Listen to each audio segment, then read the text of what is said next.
Okay, this is the Jones and Shipman's English benchtop drill press. You know, probably, I don't know, 250 pounds. Some very interesting things I thought were pretty cool was, I don't know what that surface is. It doesn't really look hand scraped, but it definitely looks hand done. Perhaps to hold the oil. It doesn't have a table that's adjustable. All you do is you undo this and you lift up and lock it. It's of course run on this counterbalance that runs to the back, and that also operates this. Now I thought that I was missing handles with these little knobs, you know. It didn't look right, but what I found out is they clip in, so you can get your handle wherever you want. It's like a spring-loaded ball or whatever.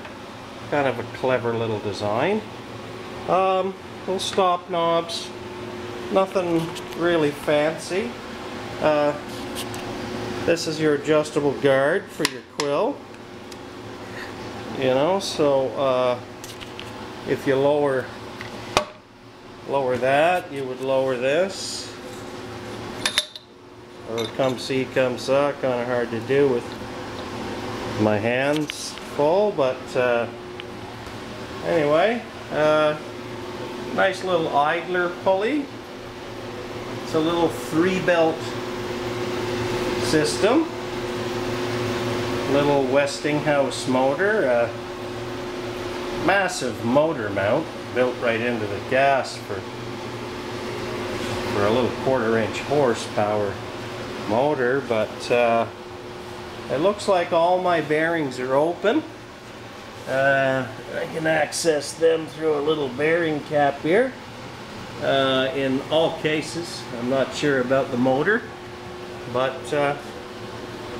she's definitely high speed, 1700 RPM, 1725 RPM on the motor. But anyway, I'll shut the fan off so you can listen to it.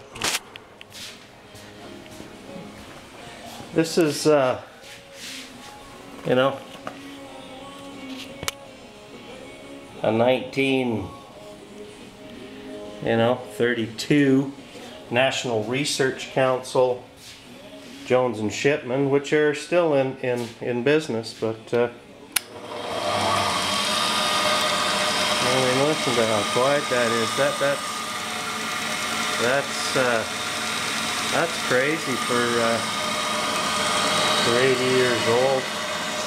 I mean, it just is maybe a little tiny bit there. But I haven't put a dial on it yet, but I think I'm just going to clean and do the bearings. Pretty cool.